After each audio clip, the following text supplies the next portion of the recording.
This video is for my customer Malachi. What's up, man? Thanks for purchasing the 6.3 Impala. This car was built by AJ. You can find him on Instagram at AJ's Customs. He painted up the car, did the custom Pegasus wheels. Those nice chips on there. I did some minor things to the body, just put some gold up on those emblems. He already had the gold trim. I did the trim on the rear here, and then did the gold gas cap trim.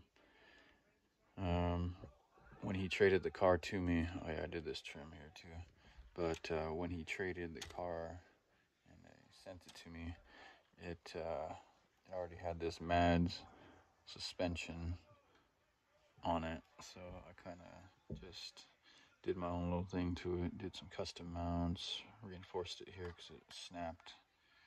The resin's kind of brittle, and yeah, I did the best I could with it. So she's working pretty good. Re-chromed the lower A-arms.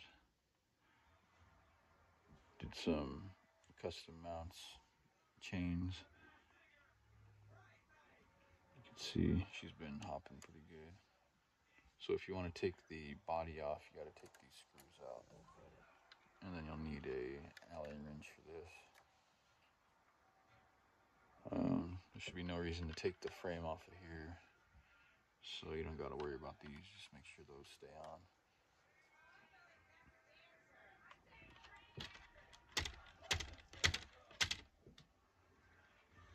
See what's under the hood. MADS engraved engine pieces. I just re-chromed them a little bit. I did the added springs, aluminum cylinders, brass cups, soft springs. Make sure the rear wheels spin, of course. Added that.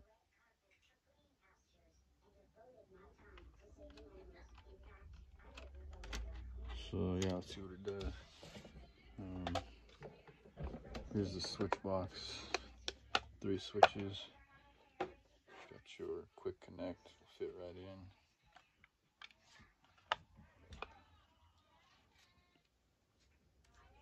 Just like that.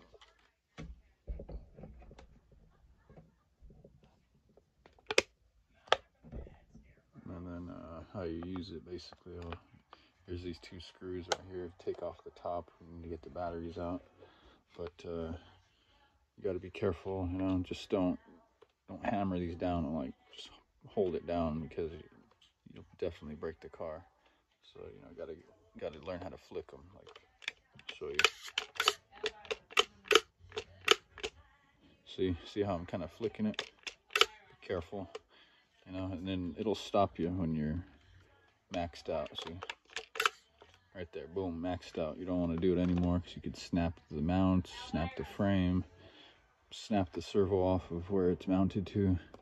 You don't want to do any of that. So there it is. Got a nice 3-wheel. Same for the other side. See, boom. And then when you want to do the rear lockup, bring them both up. Kind of simultaneously, not at the same time, but one after the other.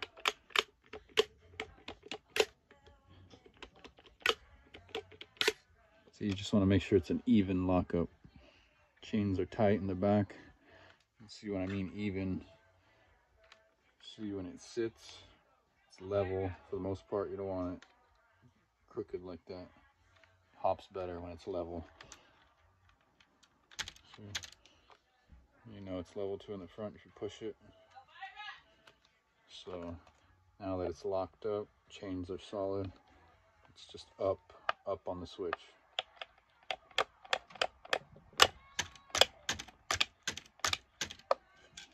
Make sure the battery's fully charged always, and you'll have a good hop.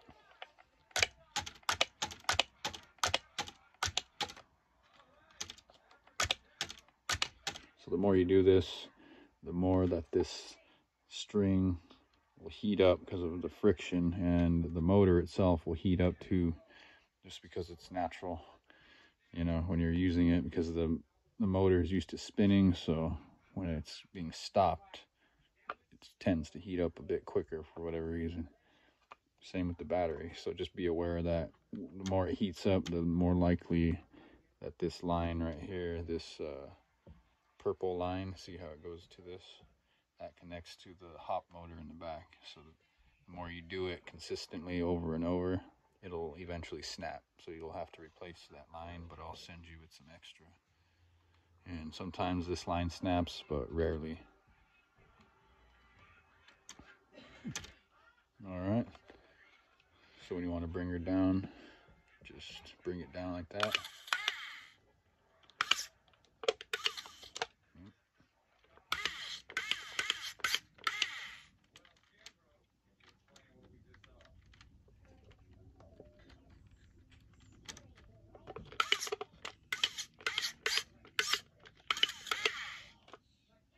There it is. Yeah, sometimes these things, see how they swivel? Just gotta make sure it's pushed in. Sometimes those will pop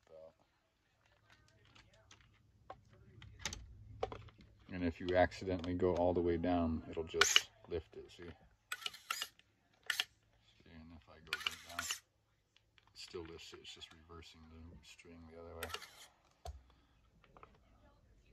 Alright, so that's basically it with the car. The hood, make sure you take the hood off when you're hopping, because the hood will just fly off anyway. And then for this, I'll try to take this off and show you what's up with the battery real quick.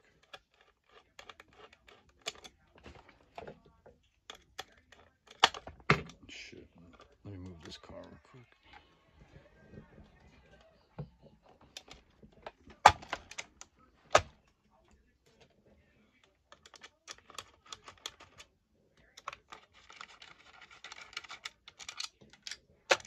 So there's those two screws, don't lose them. And then in here, these wires are just tied in. They screw right in to these. You got your hop battery right here. 7.2 volt, 3800 millihertz. Just make sure that when you charge it, you keep an eye on it. Don't overcharge it once it turns green, because it's been on the charger. And just make sure you pull it off.